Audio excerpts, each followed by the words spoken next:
ऐसा क्या बेकार लगा? बेकार, इससे बढ़िया जट मूवी सही रहेगी। ईद पे रिलीज करने के लिए मूवी देनी थी खाली। भाई ये सोच के भाई की फिल्म बढ़िया चलेगी, बेकार है, बोर होगा। क्या बढ़िया नहीं लगा? नींद आ गई मेरे को। एक अच्छी फिल्म की नींव उसकी कहानी होती है। अगर कहानी में दम नहीं है तो चाहे कितना भी बड़ा सुपरस्टार हो, फिल्म को बचाना मुश्किल हो जाता है। सिकंदर की कहानी में न तो कोई नयापन था, न ही वो इमोशनल कनेक्शन जो सलमान की हिट फिल्में जैसे बजरंगी भाईजान में देखने को मिला था। दर्शकों को लगा कि ये बस एक पुरानी शराब को नई बोतल में परोसने की कोशिश थी। सलमान खान बॉलीवुड के सबसे बड़े सुपरस्टार्स में से एक हैं। उनकी फिल्में जैसे दबंग, बजरंगी भाईजान, सुल्तान और टाइगर जिंदा है ने न सिर्फ बॉक्स ऑफिस पर धमाल मचाया बल्कि उनके फैन बेस को भी मजबूत किया।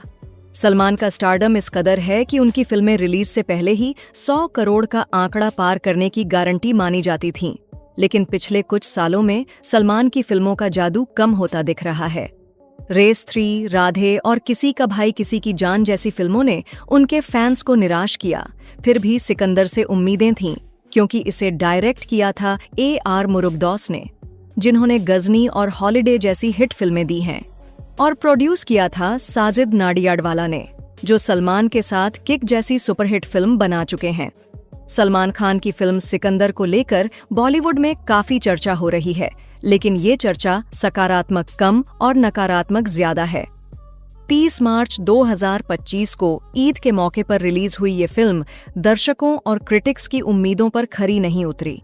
सलमान खान, जो बॉलीवुड के सबसे बड़े सुपरस्टार्स में से एक हैं और जिनकी फिल्में अक्सर बॉक्स ऑफिस पर धमाल मचाती हैं, लेकिन इस बार वो सिकंदर के साथ एक असफल पारी खेलते नजर आ रहे हैं। 200 करोड़ के बजट में बनी इस फिल्म ने एक हफ्ते में वर्ल्ड वाइड 170 करोड़ कमाए, लेकिन इसके बाद ये रफ्तार खो बैठी। क्रिटिक्स का कहना है कि सलमान का अल्फा मेल अवतार अब पुराना हो चुका है।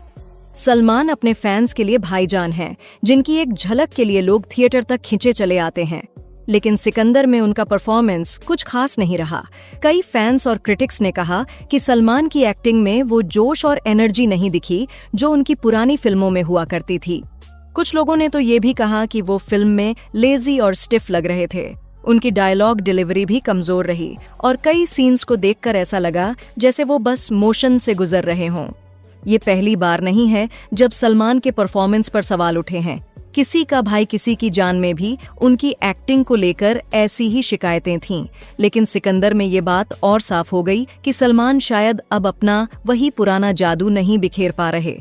उम्र का असर या फिर स्क्रिप्ट में इंटरेस्ट की कमी, वजह जो भी हो, उनका परफॉर्मेंस फिल्म को ऊपर नहीं उठा सका। वहीं सिकंदर फिल्म की सबसे बड़ी कमजोरी इसकी कहानी और स्क्रिप्ट को माना जा रहा है। ये कहानी संजय राजकोट नाम के एक राजा के इर्द गिर्द घूमती है, जो अपनी मृत पत्नी सायश्री की याद को बनाए रखने के लिए उन लोगों की रक्षा करने की कोशिश करता है जिन्हें उसकी पत्नी के डोनेट किए गए ऑर्गन्स मिले हैं। सुनने में ये इमोशनल और दमदार लगता है, लेकिन स्क्रिप्ट में गहराई और लॉजिक की कमी ने इस फिल्म को बर्बाद कर दिया। क्रिटिक्स का मानना है कि कहानी में कुछ भी नया नहीं है और ये पुराने स्टाइल पर बनी है, जो आज के दर्शकों को लुभाने में नाकाम रही। फिल्म का पहला हाफ जहां कुछ हद तक दर्शकों को बांधे रखता है, वहीं दूसरा हाफ पूरी तरह बिखर जाता है। कई सीन ऐसे हैं जिनमें आपस में कोई जुड़ाव नहीं दिखता और कहानी बिना किसी ठोस वजह या नतीजे के आगे बढ़ती है। सलमान खान की फिल्मों में आमतौर पर एक दमदार हीरो होता है जो समाज के लिए लड़ता है, लेकिन सिकंदर में उनका किरदार अधूरा और समझ से बाहर लगता है। दर्शकों को ये समझ नहीं आता कि संजय राजकोट का मिशन इतना खास क्यों है और उसकी इस लड़ाई का अंत क्या होगा। ऐसी कमजोर स्क्रिप्ट की वजह से फिल्म फ्लॉप की ओर चली गई। सिकंदर के डायरेक्टर AR मुरुगदौस हैं, जिन्होंने गजनी और हॉलिडे जैसी सफल फिल्में दी हैं, लेकिन इस बार उनका जादू नहीं चला। मुरुगदौस की खासियत है कि वो एक्शन और इमोशन को बेहतरीन तरीके से पेश करते हैं, लेकिन सिकंदर में उनका विजन कहीं खो सा गया। फिल्म का डायरेक्शन पुराने जमाने का लगता है, जो आज के सिनेमा के ट्रेंड से मेल नहीं खाता। फिल्म में कई सीन ऐसे थे जो बिना किसी मतलब के लंबे खिंच गए। सलमान को एक मसीहा के तौर पर दिखाने की कोशिश की गई, लेकिन वो पुराना फॉर्मूला अब काम नहीं कर रहा। आज के दर्शक सिर्फ हीरो की मार-धाड़ नहीं, बल्कि एक सॉलिड कहानी भी चाहते हैं, जो सिकंदर में गायब थी।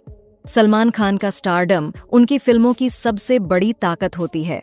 पिछले 15 सालों में उनकी फिल्में ज्यादातर उनके स्टारडम और स्क्रीन प्रेजेंस के दम पर चली हैं, भले ही कहानी कमजोर हो। लेकिन इस बार सिकंदर में सलमान का किरदार भी फीका रहा। कई क्रिटिक्स ने लिखा है कि वो फिल्म में नींद में चलते हुए नजर आए। उनकी डायलॉग डिलीवरी में वो जोश और एनर्जी नहीं दिखी जो पहले उनकी फिल्मों जैसे दबंग और बजरंगी भाईजान में देखने को मिलती थी। कुछ दर्शकों का कहना है कि सलमान अब एक ही तरह के किरदारों में अटक गए हैं और सिकंदर में भी उन्होंने कुछ नया करने की कोशिश नहीं की। ऐसे में ये उनके करियर का वो दौर हो सकता है जहां उन्हें अपने अभिनय को फिर से निखारने की जरूरत है। सलमान की फिल्मों में म्यूजिक हमेशा एक बड़ा फैक्टर रहा है। हम आपके हैं कौन से लेकर सुल्तान तक उनके गाने सुपरहिट रहे हैं, लेकिन सिकंदर के गाने दर्शकों को थिएटर तक खींचने में नाकाम रहे। प्रीतम जैसे टैलेंटेड म्यूजिक डायरेक्टर के बावजूद फिल्म के गाने जैसे बम बम भोले और जोहरा ज़बीन में वो धमाका नहीं था जो सलमान की फिल्मों से उम्मीद की जाती है। सोशल मीडिया पर लोगों ने कहा कि अगर एक भी अच्छा सॉन्ग होता तो शायद फिल्म को ओपनिंग में फायदा मिलता। म्यूजिक का फ्लॉप होना फिल्म की मार्केटिंग और हाइप को कमजोर करने का एक बड़ा कारण बना।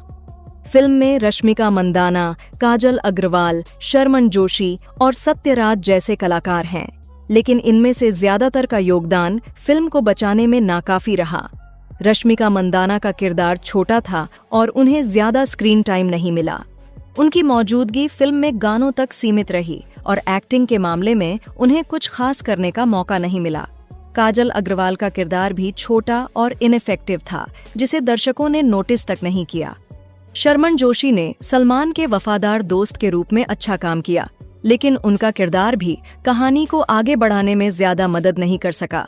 सत्यराज, जो फिल्म में विलेन की भूमिका में थे, वो भी प्रभाव छोड़ने में नाकाम रहे। एक मजबूत खलनायक सलमान की फिल्मों का अहम हिस्सा होता है, लेकिन सिकंदर में ये कमी साफ दिखाई दी। सपोर्टिंग एक्टर्स की ये कमजोरी फिल्म की असफलता का एक और कारण बनी। तो दोस्तों, सिकंदर के फ्लॉप होने के पीछे कई कारण हैं। कमजोर स्क्रिप्ट, सलमान का थका हुआ परफॉर्मेंस, पुराना डायरेक्शन, खराब म्यूजिक, कमजोर मार्केटिंग और दर्शकों की बदलती पसंद। सलमान खान एक लेजेंड हैं, लेकिन अब वक्त आ गया है कि वो अपने कंफर्ट जोन से बाहर निकलें और नई कहानियों, नए डायरेक्टर्स और फ्रेश अप्रोच के साथ वापसी करें। फैंस अब भी उनसे बहुत उम्मीद रखते हैं, लेकिन इसके लिए सलमान को भी बदलाव लाना होगा। आपको क्या लगता है, क्या सलमान सिकंदर जैसे फ्लॉप से उबर पाएंगे? अपनी राय हमें कमेंट में जरूर बताएं।